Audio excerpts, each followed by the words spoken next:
Hello everyone, welcome back to eTakshila classes. I am Vishal Singh Tanwar and today we are going to start the SSB sessions part 3 of group tasks. So in the group task you should know there are 9 different tasks that are combined together to analyze the performance of a candidate. It is to analyze how a candidate performs in a group. So let's discuss it one by one. Now first, GTO tasks are 5 days during the 5-day process of SSB. They are conducted on third and fourth day. Okay, there are 9 GTO tasks in SSB. These are group discussions, group planning exercise or military planning exercise. This is basically you are given a map and then you have to plan according to a situation and then discuss a common plan. After that you are given a progressive group task. In this you have to cross the hurdles and obstacles using some helping material along with the group.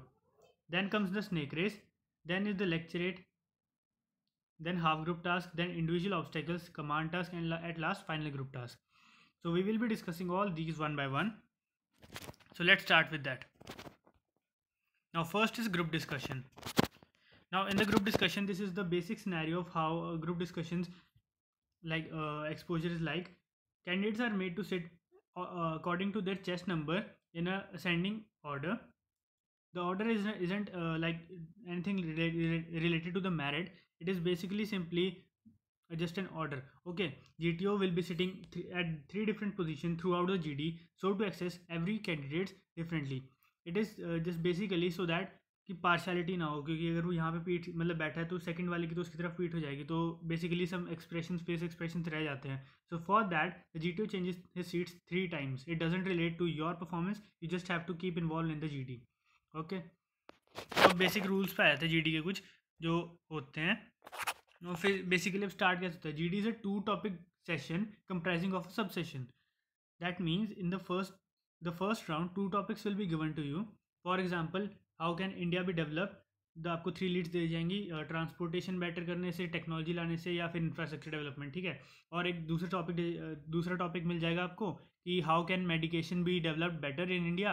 उसके लिए 3 Leeds आ जाएंगी, जैसे आपको technology, education, ऐसे कुछ भी. So there will be 2 topics. GTO आपको 2 topic की चॉइस देगा. The group has to discuss on it कि कौन से टॉपिक पे करना है. दैट एक्ट्स एज अ सब सेशन ऑफ GD. ठीक है, एक तरह से वार्म अप सेशन हो जाता है वो आपका.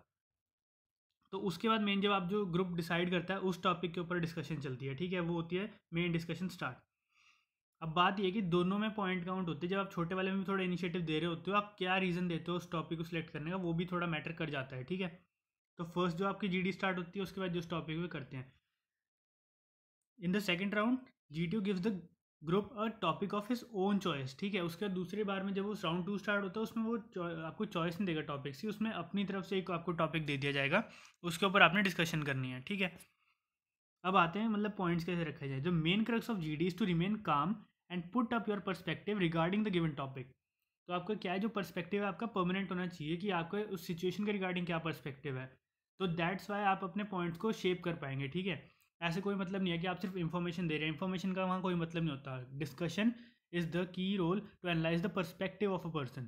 तो आपको अपना पर्सपेक्टिव वहाँ पे शो करना होता है. ठीक है, give informative points and don't babble around in the discussion. So basically babble around मतलब यहाँ पे क्या है कि आपके अपनी स्पीच में क्लियरिटी रहनी चाहिए, so that the attention of GTO as well as other candidates should be towards you. If you are not clear in your speech, then you will be losing the attention and subsequently the marks. So don't be in a rush to speak first.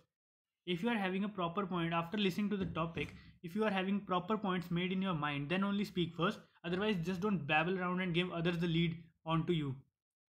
Be an active communicator. It's all about listening, speaking, and appropriate time, using easy to understand English and expressing ideas in your group. So don't use heavy vocabulary there. ठीक है, वहाँ पे अगर आप अपना idea express नहीं कर पा रहे तो कोई मतलब नहीं है उस बात का. तो नॉर्मल इंग्लिश रखिए, फ्लुएंट रखिए, इट विल बी बेटर. तो आपको मैंने 3 क्रक्स बता दिए हैं कि आपको अपना पर्सपेक्टिव स्ट्रॉन्ग रखना है, सेकेंडली आपको अपनी स्पीच क्लियर रखनी है, और थर्ड बैबल नहीं करना है बेमतलब कि अगर आपको मतलब कई बार ऐसा होता है कि GD में फ्रस्ट्रेशन होने लग जाती है, तो आपको अपना रात या फिर गुस्सा वहाँ नहीं दिखाना, आराम से शांत रह के पॉइंट देने हैं. तो ये था GD का. अब आगे चलते हैं ग्रुप प्लानिंग एक्सरसाइज पे. Now what is GPE?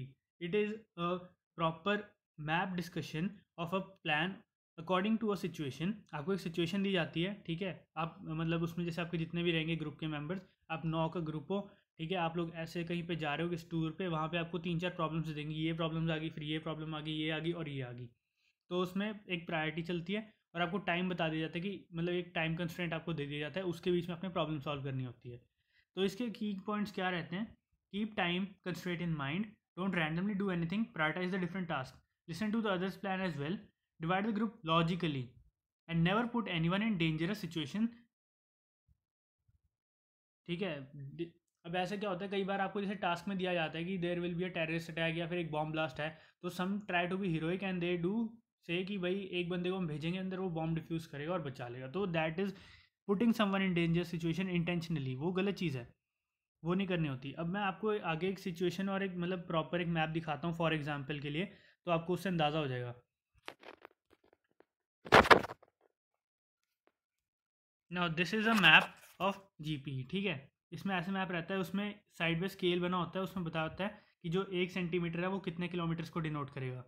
अब यहाँ पे है बेयर 15 किलोमीटर उस साइड, मतलब एक जगह का नाम बता दिया आपको, वहाँ पे 15 किलोमीटर वो है। ये विलेज बता रखा है, विलेज फॉक्स। यहाँ बता रखा है विलेज टाइगर। ये आपको फॉरेस्ट दिखाया हुआ है। ये रेल रोड लाइन है। ये कच्चा ट्रैक है। ये रिवर है, ठीक है। यहाँ बोट्स के लिए आपको दिखा रखे हैं। ये विलेज लायन है। यहाँ पुलिस पोस्ट भी दिखाई हुई है, स्पेशली यहाँ पे टैग करी। ये चीज़ें नोट करने वाली होती है कि यहाँ पे क्या क्या दिखाया है। बाकी विलेजेस में आपको कुछ नहीं बताया, सिर्फ विलेज है। पर जो आपका विलेज लायन है उसमें आपको पीसीओ भी दिखाया है और पुलिस पोस्ट भी दिखाई है। तो बेसिकली इस चीज़ों का ध्यान रखना है, सारी चीज़ों का, ठीक है। अब आपको वेज भी देखने की, ये आपके पास पक्की रोड है, ठीक है। ये आपके पास रेलवे लाइन है। ये आपके पास कच्चा रास्ता है। तो अकॉर्डिंग टू सिचुएशन, अब आपको जैसे मैप है ना, अभी आपको ये एनालाइज करना है। ये आपको पहले जीटीओ आपको बताएगा इस मैप में क्या क्या है, उसके बाद आपको सिचुएशन रीड करके दिखाएंगे। अब सिचुएशन ऐसे है, you are you are 8 students from city dear had gone for a boating on the river side, you have park yourself on the southern side of the river at a point A. While your friends were boating, you were going to Village Tiger to bring drinking water. While crossing the railway line, you notice that one fish plate of the railway line has been found completely removed. A boy came running in to inform you that he overheard 5 terrorists planted a powerful road mine to kill the chief minister who will be passing in 1 hour time. The terrorists were hiding in the nearby jungle. At the same time, one villager came to inform you that a tigress has mauled 2 young girls and they are lying unconscious in the jungle. Just then, another man informs that his haystack was on fire and wanted your help. There is a police post and a PCO in Village Lion. A messenger from PCO inquires your name and informs that your mother is seriously ill and presence is immediately required. When you start moving, you see a young beautiful daughter of Pradhan of Village Tiger who was walking along with you just slips and fall into the ground well. But you did not know swimming. Uh, the village Pradhan had got 5 guns with him. The train will pass through your location at 1600 hours. A half an hour bus service is available between the city Deer and Bear. A number of carts are available in the village Fox. There is motorboat that goes with speed of 10 km. Time is now 14:15 hours.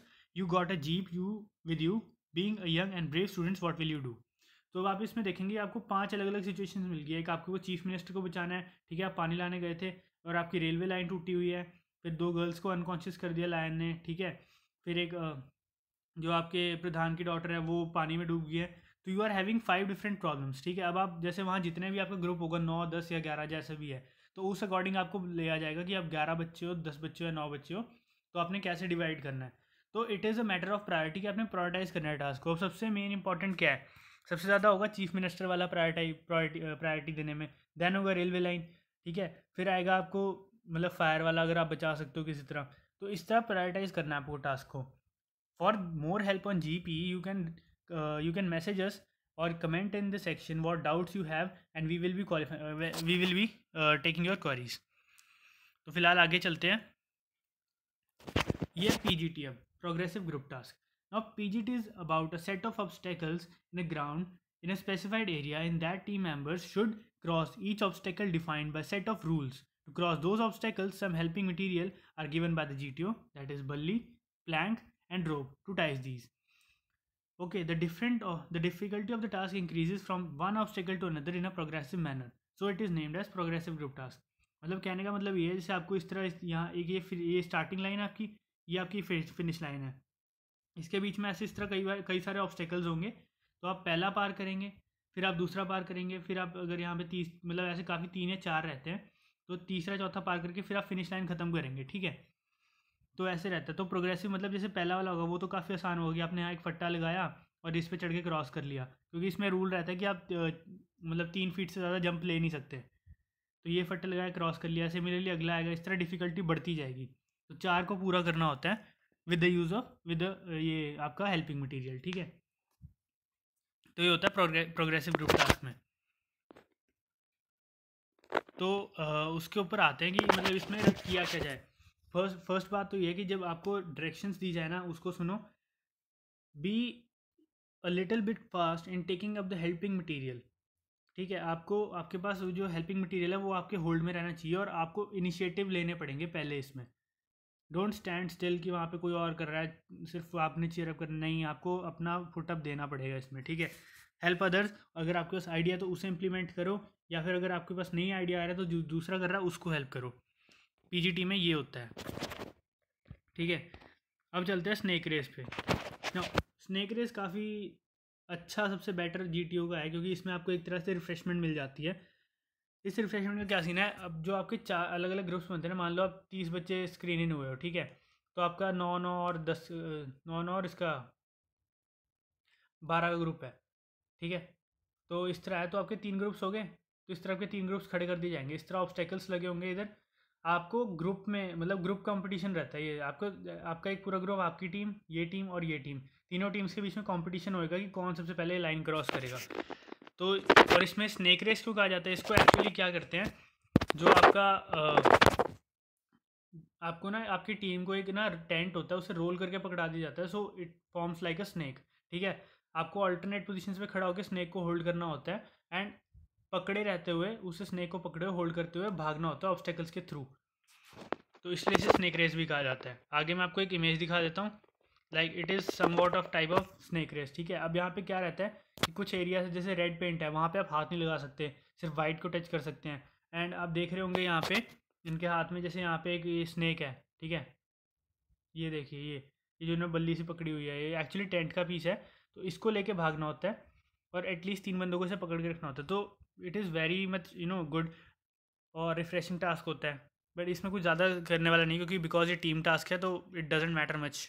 बस आपको यह कि enthusiastically होकर दौड़ना है इसमें, ठीक है। तो आगे चलते हैं फिर लेक्चरेट पे। Now what happens? Lecturate is one of the tests conducted during the SSB interview to judge the personality of a candidate. Lecturate is a small speech given by the candidate. One card is provided which contains 4 of the SSB lecturate topics. And out of 4 topics, candidate has to talk on one topic for 3 minutes. अब आपको क्या होता है, आपको 4 topics दिए जाते हैं, उसमें से आपको एक को चूज़ करना होता है और उसके ऊपर 3 मिनट स्पीच देनी है। तो इसमें आपकी कमांड कैसी है आपकी स्पीच के ऊपर, वो आपकी परफॉर्मेंस को जज करवाती है, ठीक है। During lecturette candidate has to present his her good personality, good expressions, better body language, fluency and confidence during the lecturate. Obviously, you are giving a speech or a lecture in front of 9 other candidates along with the GTO. यानी मतलब आपके 9 candidates आपके सामने, ऐसे आप यहाँ पे हो, ये 9 कैंडिडेट्स ऐसे बैठे होंगे और इनके पीछे आपके बैठे होंगे GTO सर। तो आपको इनको एक स्पीच देनी होती है, तो ऑब्वियसली आपकी बॉडी लैंग्वेज और खड़े होकर आपको देने, ना कोई डेस्क ना कुछ, तो आपकी बॉडी लैंग्वेज भी वहाँ मैटर करती है और आपके स्पीच एक्सप्रेशंस मैटर करते हैं। So you have to practise your speak by you can practise it by reading loudly, by reading books, newspaper, whatever you have. तो आपको थोड़ी लाउड रीडिंग चाहिए, तो आपके इससे थोड़े एक्सप्रेशन खुल जाएंगे और बॉडी लैंग्वेज ओपन होएगी, ठीक है। ये है लेक्चरेट। अब चलते हैं हाफ ग्रुप टास्क पे। Half group task is similar to PGT, ठीक है, but the difference is that the group is divided into 2 sets, like that the GTO will see the performance of candidates in close. अब क्या होता है, जब आपका PGT चल रहा होता है तो उसमें आपका ग्रुप होता है 10 या 11 का, पर जब हाफ ग्रुप टास्क होता है तो उसमें आपके ग्रुप को 2 में डिवाइड कर दिया जाएगा, so that individual candidate can have a proper attention, ठीक है, क्लोज परफॉर्मेंस देख सके कैंडिडेट की। कई बार ऐसा होता है पीजीटी के टाइम में 9 बच्चे या 10 बच्चे एक ही टास्क के ऊपर लगे होंगे, तो सब अपना वो बेटर परफॉर्मेंस नहीं दे पाते, तो उसके लिए हाफ ग्रुप टास्क बनाया है। तो इसमें सिर्फ ग्रुप को 2 पार्ट्स में डिवाइड करके अलग अलग उनका ऑब्स्टेकल क्लियर करवाएंगे। तो यहाँ पे एक चांस होता है, अगर आप पीजीटी में अच्छा नहीं परफॉर्म कर पाए तो हाफ ग्रुप टास्क में कर लो, सेम चीज़ होती है कम बच्चों के साथ। तो आपको इसमें क्या है, पेशेंट रहना होता है, आराम से शांति से काम करना है, बाकी रूल सारे सेम है। आगे चलते हैं आप इंडिविजुअल ऑब्स्टेकल्स पे। The purpose of this test is to check the ability, physical toughness, stamina level, courage, determination and fear of heights. It is also check how fast you can make choices and execute them. There are 10 task, ठीक है, हर एक entry में different रहते हैं, FSB में अलग होंगे, SSB में अलग होंगे, नेवल में अलग रहते हैं थोड़े बहुत, मतलब ज़्यादा नहीं बट हल्का फुल्का चेंज रहता है। And time bound is 3 minutes, 3 minute के अंदर आपको 10 ऑब्स्टेकल का कोर्स पूरा करना होता है। One can repeat the task if he has able to complete 10 obstacle before 3 minutes. अब ऐसा रहता है, अब जैसे वो पूरा यहाँ पे ग्राउंड है, ठीक है, हर एक जगह अलग अलग ऑब्स्टेकल बना रखे हैं, रैंडमली नंबर्ड है, 1 2 3 4 5 6 7 8, ठीक है, कोई प्रॉपर सीक्वेंस नहीं होता। अब जितने नंबर का ऑब्स्टेकल है ना, मान लो इसका 1 है, इसका 2 नंबर है, इसका 3 नंबर है, जितना नंबर टैग लगा ना उसके उतने ही मार्क्स उस ऑब्स्टेकल के होते हैं पूरे करने के। अगर 3 मिनट का टाइम है, अगर आपके 3 मिनट से पहले फॉर सपोज आपके 2.5 मिनट में हो जाता है, तो 30 सेकंड में आप दोबारा वो स्टार्ट कर सकते हैं, ठीक है। पर ये है कि आप एक ही ऑब्स्टेकल को 2 बार नहीं कर सकते, मतलब एक चक्कर पूरा लगाना पड़ेगा, एक लैप पूरा करके अगला लैप दोबारा स्टार्ट कर सकते हैं। तो इसमें मैं आपको आगे बता देता हूँ कि इसमें ऑब्स्टेकल होते कौन कौन से हैं।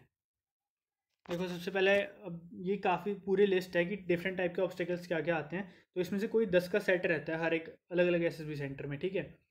अब एक है जंपिंग ओवर स्लाइड, ठीक है, लॉन्ग जंप होती है, हाई जंप होती है, जिगजैग बैलेंस होता है, इसमें ऐसे फट्टा जिगजैग जिगजैग होता है, इसके ऊपर दौड़ना होता है अपने, ठीक है। वॉकिंग वुडन लॉग, ये सीधा लॉग होता है, इसके ऊपर चल के जाना होता है। हाई स्क्रीन जंप, ये एफ एस बीज में होता है। एक जो होती है आपकी वॉल जंप होती है, हाई, ये स्क्रीन जंप्स होती हैं। स्क्रीन जंप्स में बहुत पतली प्लाई बोर्ड लगा होता है, उसके ऊपर से जंप लेना होता है, ये भी 8 या 9 फुट का रहता है, क्योंकि नीचे इसके स्टैंड लगा होता है, यहाँ पे आपका रैंप होता है, इस पर चढ़ के जाना होता है और इस पर से जंप लेनी होती है। रादर दैन जो आपका वॉल जंप होती है, उसमें सिंपल एक वॉल होगी, उसके ऊपर चढ़ के आपने जंप ले लेनी है बस। तो स्क्रीन वाला इज़ अ बिट डिफ़िकल्ट, ठीक है। फिर आती है जंपिंग प्लेटफॉर्म्स, ये तो सिंपल रहते हैं, एक 12 फुट पे होगा, ऐसे करके इस तरह स्ट्रक्चर होता है, यहाँ पे सीढ़ी होती है, आपने इस पे से जाना होता है, पहली जंप यहाँ पे, फिर यहाँ नीचे कूदना होता है, ये सिंपल होता है, ठीक है। इसमें वही रूल्स यही हैं कि जो ऑब्स्टेकल्स होते हैं उसमें पेंट कॉम्बिनेशन होते हैं, रेड वाइट इस तरह करके। जो रेड वाला उसको आप हाथ नहीं लगा सकते, अगर उस पर हाथ लगाते तो आपके पॉइंट्स कटते हैं। फिर आता है अगला बर्मा ब्रिज, ये होता है ऐसे, मतलब इसमें होती है प्रॉपर वो, इस तरह 2 पोल होते हैं, इसके बीच में रस्सी होती है, इस तरह 2, आपको इसके बीच में बंदे को खड़ा होकर इस तरह पकड़ के बैलेंस बना के जाना होता है, ठीक है, ऐसे क्रॉस करना होता है इसको। उसके आती है टार्जन स्विंग, वही है आपकी रस्सी है, इस तरह कूद के जाना है अपने pendulum wise. Climbing the wall, jumping platforms हो गया, जंपिंग थ्रू अ टायर, तो आपको एक इस तरह टायर लटका रखा होगा, इसके बीच में से जंप लेनी होती है। डबल डिच होती है, आपके इस तरह 2 गड्ढे बने होंगे, ठीक है, यहाँ से कूद के यहाँ कूदना है, फिर यहाँ कूदना है, मतलब एक इकट्ठा है, यहाँ पे स्टार्ट लाइन है, यहाँ फिनिश लाइन है। उसके बाद आते हैं टाइगर लीप।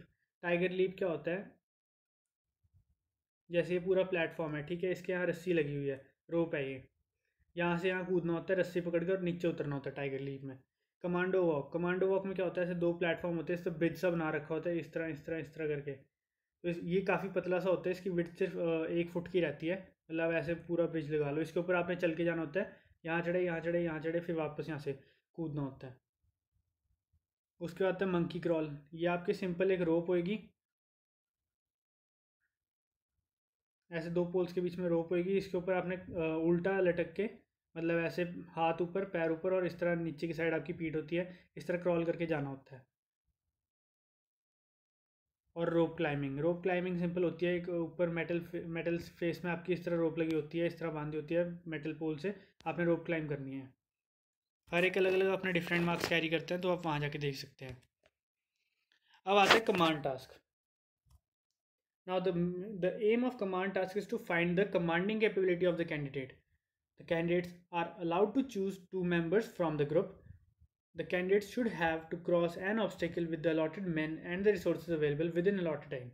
अब जैसे पीजीटी में आपको जो सपोर्ट हेल्पिंग मटेरियल मिलता है ना, वही सेम ये वाला टास्क होता है, बस इसमें रहता है टास्क एक ही है, आपका ऑब्स्टेकल एक ही रहेगा, उसको क्रॉस करना है, and at this time you are the commander, मतलब जो भी प्लान होगा आपका एग्जीक्यूट होगा।